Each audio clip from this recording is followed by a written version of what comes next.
Good morning friends, स्वागत है आपका ऑनलाइन क्लास ओपीएस धमतरी में। आज का हमारा टॉपिक है व्यष्टि और समष्टि अर्थशास्त्र में अंतर। इससे पहले के वीडियो में आपने देखा था कि व्यष्टि अर्थशास्त्र क्या है और समष्टि अर्थशास्त्र क्या है।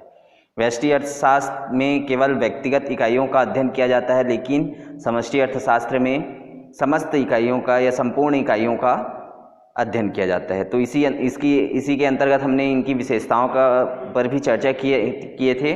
तो आइए, आज का टॉपिक है व्यष्टि और समष्टि अर्थशास्त्र में अंतर, जिसको हम लोग देखते हैं। ठीक है, तो इसमें दिया गया है जैसे कि अंतर का आधार व्यष्टि अर्थशास्त्र और समष्टि अर्थशास्त्र। तो अंतर के आधार में विषय सामग्री है, तेजी और मंदी, सहायता, सीमा, समस्याओं का स्तर, उपयोगिता, महत्व, विश्लेषण और निर्देशन।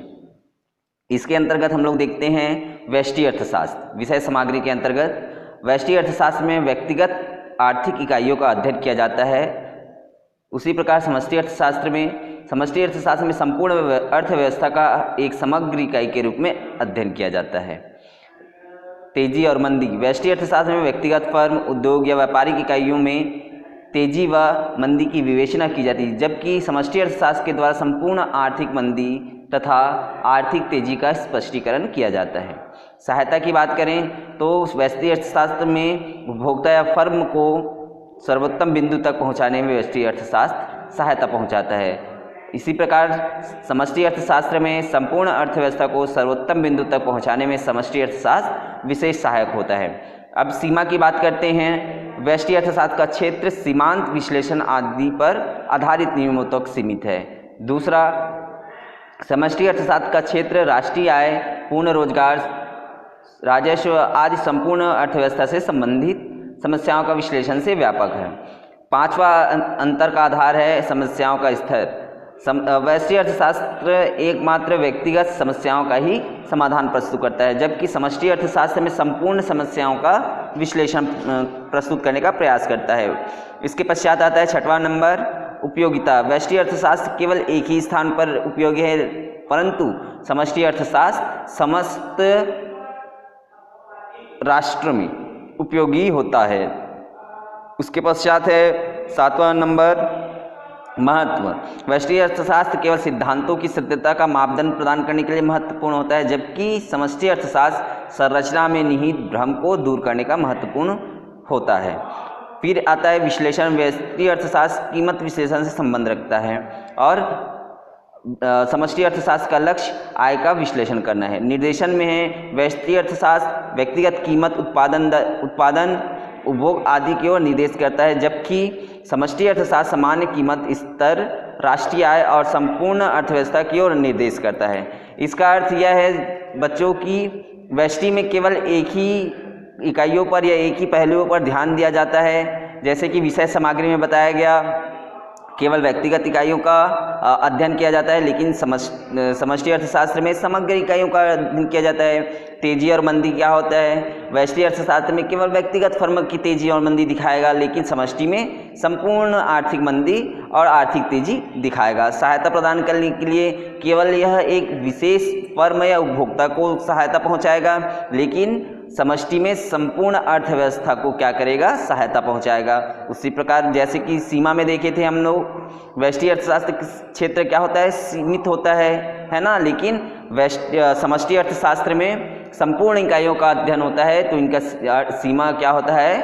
अत्यंत व्यापक होता है। समस्याओं का स्तर जो है, समस्याओं का स्तर छोटे समस्याएं होती हैं, क्योंकि इनका स्तर एक इकाइयों तक होता है। किनमें? व्यष्टि अर्थशास्त्र में। व्यष्टि अर्थशास्त्र केवल एकमात्र व्यक्ति की समस्याओं का समाधान प्रस्तुत करता है, वह दूसरे इकाइयों का समाधान प्रस्तुत नहीं करता। लेकिन समष्टि में क्या करता है? संपूर्ण अर्थव्यवस्था में जितने भी समस्याएं निहित होती हैं, उन सभी समस्याओं का समाधान प्रस्तुत करता है। उपयोगिता में देखते हैं फिर से, तो व्यष्टि अर्थशास्त्र केवल एक स्थान पर उपयोगी होता है, क्योंकि वह एक ही इकाई का अध्ययन एवं विश्लेषण करता है, लेकिन समष्टि अर्थशास्त्र में संपूर्ण राष्ट्र या अंतर्राष्ट्रीय या कुल भाग जैसे कि हमने पढ़ा था कि समष्टि अर्थशास्त्र में क्या किया जाता है, संपूर्ण इकाइयों का अध्ययन किया जाता है। तो यह समष्टि अर्थशास्त्र संपूर्ण इकाइयों या समस्त राष्ट्र के लिए क्या होता है, उपयोगी होता है। फिर महत्व की बात देखें तो यह व्यष्टि अर्थशास्त्र केवल सत्यता के मापदंडों पर ही कार्य करता है, परंतु समष्टि अर्थशास्त्र जो है, जो अर्थशास्त्र में निहित भ्रम होता है उसको दूर करने का कार्य करता है। विश्लेषण की दृष्टि से देखते हैं तो व्यष्टि अर्थशास्त्र केवल कीमत विश्लेषण का ही संबंध रखता है, अर्थात कीमत में कितना उतार चढ़ाव है, एक व्यक्ति कितना हमको कीमत अदा कर पाता है या चुका पाता है। लेकिन समष्टि अर्थशास्त्र में संपूर्ण लक्ष्य क्या होता है, आय अर्जित करना होता है या आय का विश्लेषण करना होता है। आय के माध्यम से वह केवल एक ही व्यक्ति का आय या एक फर्म का आय नहीं देखता है, वह सकल उत्पाद या सकल आय देखता है, कुल आय देखता है। तो इस प्रकार से व्यष्टि अर्थशास्त्र और समष्टि अर्थशास्त्र में विश्लेषण का भी बहुत अधिक महत्व होता है और अंतर के आधार में इनको आसानी से स्पष्ट किया जा सकता है। फिर आता है निर्देशन। निर्देशन में व्यष्टि अर्थशास्त्र में केवल कीमत और उत्पादन उपभोग आदि को निर्देशित करता है, लेकिन समष्टि अर्थशास्त्र में समस्त क्रियाएं जैसे कि सामान्य कीमत स्तर, राष्ट्रीय आय और संपूर्ण अर्थव्यवस्था की ओर दिशा निर्देश देता है। कहने का तात्पर्य यह है कि व्यष्टि में केवल व्यक्तिगत इकाइयों पर ही जोर देता है, लेकिन समष्टि अर्थशास्त्र संपूर्ण इकाइयों पर जोर देकर संपूर्ण अर्थव्यवस्था को अपनी ओर केंद्रित करता है। बच्चों, अगर हम देखते हैं कि व्यष्टि और समष्टि में अंतर किस प्रकार ज्ञात कर सके हम, है ना, तो इसका केवल सरल उपाय है या हम इसको कैसे याद कर सकते हैं। तो सबसे पहले मैं बताना चाहूँगा कि आप केवल अंतर का आधार ज्ञात कीजिए। अंतर का आधार ज्ञात करेंगे तो खुद ब खुद आपको इनमें जो अंतर है वो आपको साफ तौर पर नज़र आ सकते हैं। तो विषय सामग्री है, तेजी और मंदी है, सहायता है, सीमा है, समस्याओं का स्तर है, उपयोगिता है, महत्व है, विश्लेषण है, निर्देशन है। ये सभी चीज़ें क्या होती है, आपको आसानी से समझ में आ जाएंगी अगर आप अंतर का आधार याद करते हैं तब।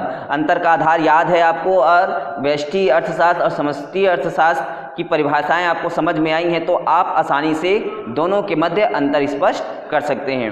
धन्यवाद दोस्तों, आशा करता हूं कि आज का वीडियो आपको समझ में आया हो और अगर आपको वीडियो समझ में आया तो ज़्यादा से ज़्यादा लाइक कीजिए, सब्सक्राइब कीजिए और शेयर कीजिए। धन्यवाद।